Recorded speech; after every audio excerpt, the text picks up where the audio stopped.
Welcome to citizens pulse. నేను మీ రాజేష్.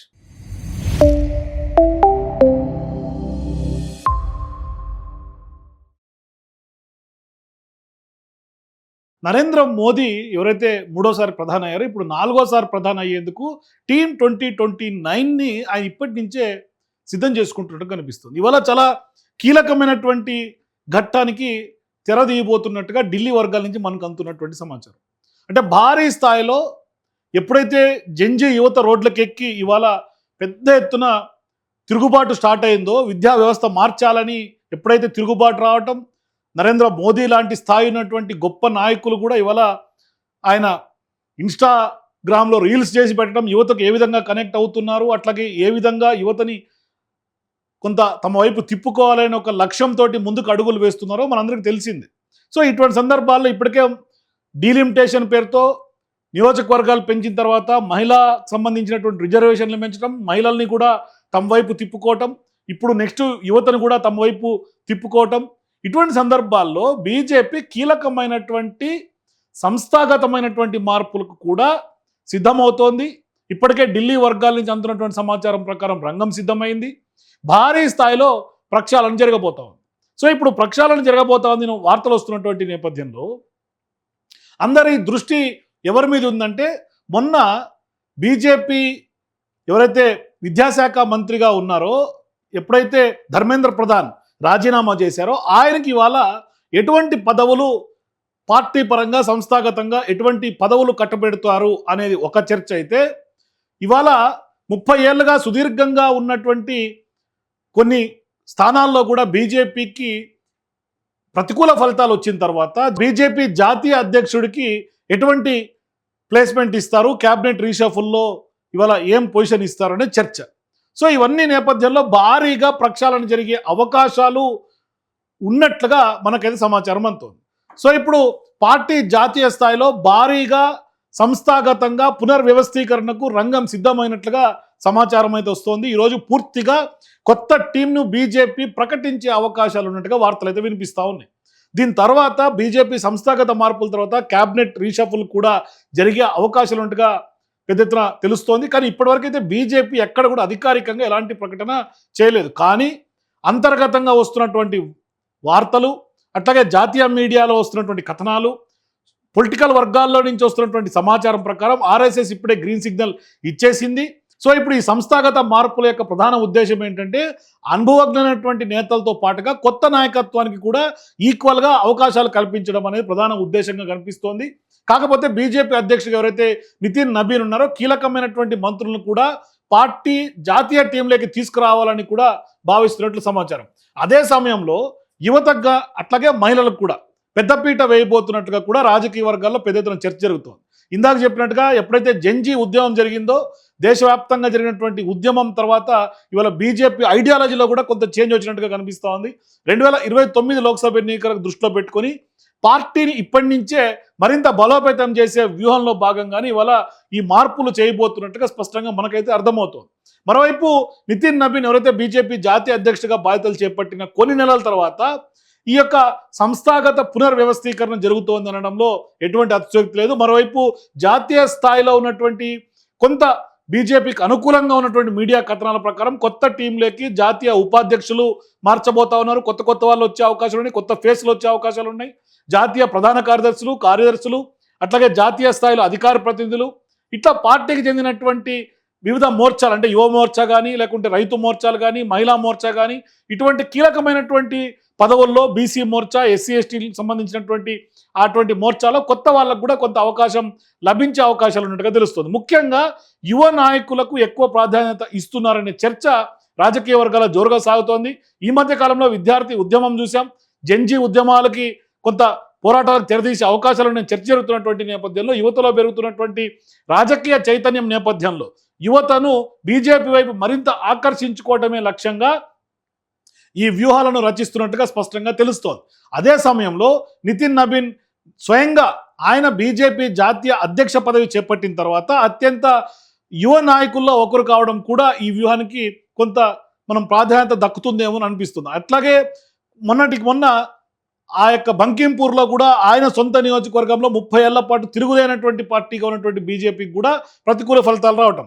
మొత్తంగా చూస్తే అనుభవం ఉన్నటువంటి సీనియర్ నాయకులకు, యువతకు, మహిళలకు ప్రాధాన్యత ఇస్తూ కొత్త టీంను ఏర్పాటు చేయడం ద్వారా 2029 ఎన్నికలకు ఇప్పటి నుంచి ఒక రోడ్ మ్యాప్ బీజేపీ సిద్ధం చేసుకుంటున్నట్టుగా కనిపిస్తోంది. మరోవైపు సంస్థాగత యంత్రాంగాన్ని మొత్తం సిద్ధం చేసుకున్నట్లుగా కనిపిస్తుంది. అయితే వచ్చే లోక్సభ ఎన్నికలే లక్ష్యంగా బీజేపీ జాతీయ అధ్యక్షుడు ఎవరైతే నితిన్ నబీన్ నేతృత్వంలో కొత్త కార్యవర్గం ఇవాళ కొలువుదీరబోతోంది. సో ఇప్పుడు సీజేపీ ఆందోళనల నేపథ్యంలో యువత, మహిళలకు కీలక పదవులు కట్టబెట్టే అవకాశాలు ఉన్నట్లుగా స్పష్టంగా మనకు కనిపిస్తున్నాయి.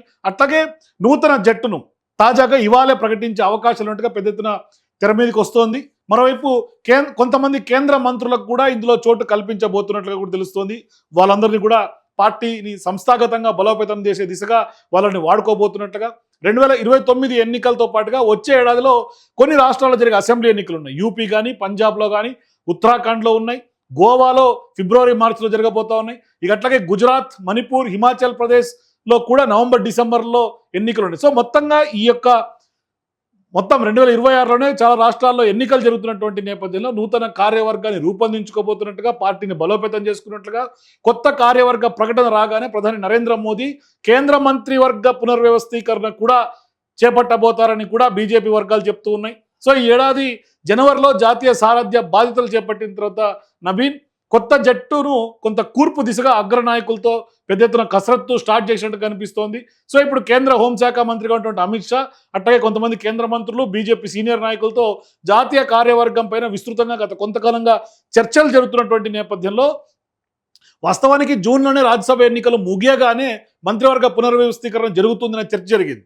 మరోవైపు నూతన జాతీయ కార్యవర్గ ప్రకటన కూడా జరుగుతాయని వార్తలు వచ్చినప్పటికీ ఆనాడు అది జరిగినటువంటి దాఖలాలు లేవు.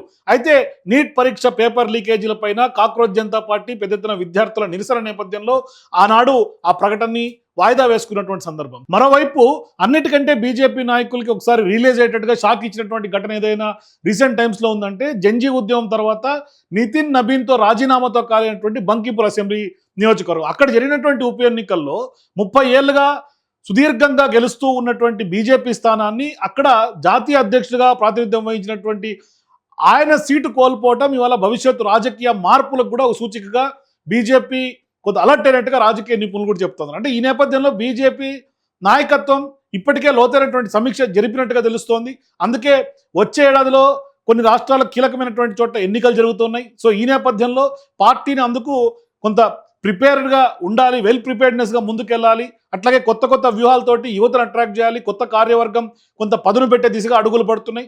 అట్లాగే కొత్త ఉపాధ్యక్షులు, అట్లాగే పార్టీకి సంబంధించినటువంటి మొత్తం రీస్ట్రక్చర్ చేయటం, అట్లాగే క్యాబినెట్కి సంబంధించి కూడా రీషఫుల్ చేయటం. సో ఇవాళ క్యాబినెట్ రీషఫుల్లో ప్రధానంగా ఇప్పటిదాకా మనకు అందినటువంటి సమాచారం ప్రకారం ప్రధానంగా తెలంగాణ సంబంధించి బండి సంజయ్ గత కొంతకాలంగా తీవ్రమైనటువంటి వివాదాల కేంద్ర బిందువుగా ఉన్నటువంటి కేంద్ర మంత్రి బండి సంజయ్ గారిని కూడా గత కొంతకాలంగా పక్కన పెడతారో అనే ఒక చర్చ, ఊహాగానాలు ఉన్నటువంటి నేపథ్యంలో మరొకసారి ఇప్పుడు మళ్ళీ అందరి దృష్టి బండి సంజయ్ని పక్కన తప్పిస్తారా, లేకంటే కనుక ఆయనకు ఎటువంటి బాధ్యతలు ఇస్తారో అని. ఎందుకంటే కేంద్ర పునర్వ్యవస్థీకరణలో భాగంగా కొంతమంది కేంద్ర మంత్రులు తప్పించి పార్టీకి సంస్థాగతంగా వాడుకునే నిర్ణయం తీసుకోబోతున్నటువంటి నేపథ్యంలో ఈ మధ్య కాలంలోనే ఒక పెద్ద ఎత్తున వార్తలు స్పెక్యులేట్ అయినాయి, బండి సంజయ్ని రాష్ట్ర అధ్యక్షుడిగా మారుస్తారని. కాబట్టి ఖచ్చితంగా రాష్ట్ర అధ్యక్షుడిగా ఎట్లాగో మార్చే అవకాశాలు లేవు. ఎందుకు అంటే రీసెంట్ టైమ్స్లోనే రామచంద్రరావు గారిది ఇంకా పదవీ కాలం ఉంది కాబట్టి ఆయన్ని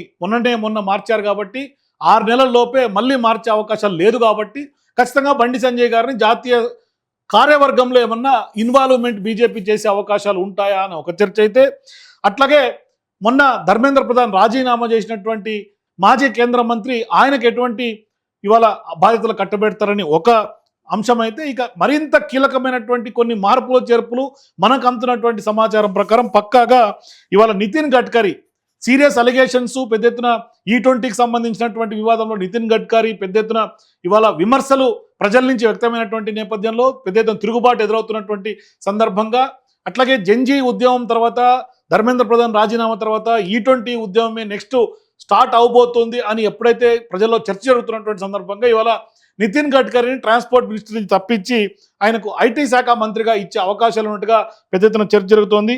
అట్లాగే నిర్మలా సీతారామన్, ఆమె మీద కూడా గత కొంతకాలంగా కొంత అసంతృప్తి వ్యక్తమవుతోంది పెద్ద ఎత్తున ఫినాన్షియల్గా.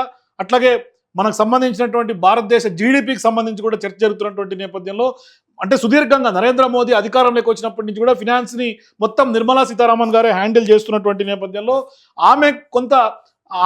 ఆమె ఫైనాన్స్ కంటే కూడా కొంత ఎడ్యుకేషన్ రంగం మీద అయితే మాత్రం కొంచెం మంచి అనుభవం ఉన్నటువంటి నాయకురాలు కాబట్టి ఆమె కొంత చక్కదిద్దే బాధ్యతలు సూచనలు ఉంటాయి కాబట్టి మరి నిర్మలా సీతారామన్కి ఎడ్యుకేషన్ మినిస్ట్రీ అప్పచెప్పే అవకాశాలు ఉన్నట్టుగా కూడా మనకు కనిపిస్తుంది. అట్లాగే అశ్విని వైష్ణవ్ ఎవరైతే రైల్వే శాఖ మంత్రిగా ఉన్నారో ఆయనకు ఫినాన్స్ అప్పచెప్పే అవకాశాలు ఉన్నట్టుగా కూడా కొంత జాతీయ వర్గాల నుంచి మనకు అందుతున్నటువంటి సమాచారం. సో చూద్దాం ఎటువంటి అడుగులు పడబోతాయి 2029కి, ఏ విధంగా నరేంద్ర మోదీ అట్లాగే అమిత్ షా రోడ్ మ్యాప్ ఏ విధంగా తయారు చేసుకుంటున్నారు, ఇంకా ఎటువంటి మార్పులు చేర్పులు ఎక్స్పెక్ట్ చేస్తున్నారు. మీరు కూడా మీ అభిప్రాయాన్ని కింద నాకు కామెంట్స్ తెలియజేయండి. For more videos please watch citizens pulse.